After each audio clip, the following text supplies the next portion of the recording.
Hi and welcome to Seed to Feed. I'm Derek Burns, and with Passover around the corner, this week we're making matzo ball soup. Here are a couple pointers. Okay, we're going to take apart the chicken for the matzo ball soup. I want to pick a nice fresh chicken. I've given it a rinse, get out any juices from the inside and make sure you get anything that's in the cavity out. We pick a nice fatty chicken if we can. You'll see why later in the recipe. I hate to just throw a couple of perfectly good chicken breasts into a pot of soup, so I'm going to find the breastbone and run my knife right down the center of the breastbone, and then again on either side of the breastbone. You can see how that kind of opens up right next to the breastbone. I'll turn the chicken around now and just make sure I've carried that cut clean to the end. And then back down here you'll find the wishbone. And you're just going to run that knife right along the wishbone. And one more time, chicken's doing a little dance back and forth.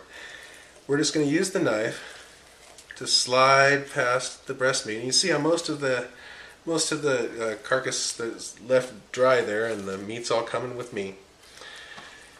Now, what I would suggest is throwing these in a marinade and roasting them, or doing a dry rub, or grilling them. The breast can be used for any dish that you want to do.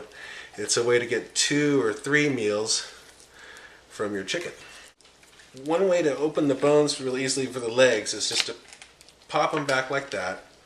We're going to cut the legs off and leave them intact because that's going to be the meat for the matzo ball soup later. The secret in releasing flavor is to break as many of the bones as you can. So I'm going to use just a standard inexpensive cleaver.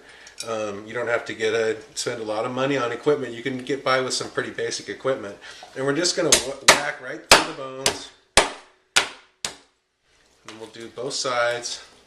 And then down the center.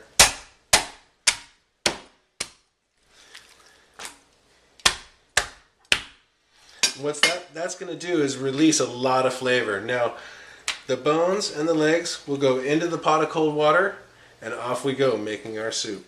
Once the scum is all gone, though, you'll see this golden nectar on the top. That would be the chicken fat that the recipe's talking about. Golden goodness. So we're going to get this scum off, let it simmer for a while, and then later we'll come back and collect all that golden goodness to use in the recipe. Okay, here are the aromatic vegetables for the broth that we're making. We have the onion scraps and garlic, black peppercorns, a clove, a whole clove stuck right in the onion. That's the old-fashioned way. A bay leaf, carrots, celery.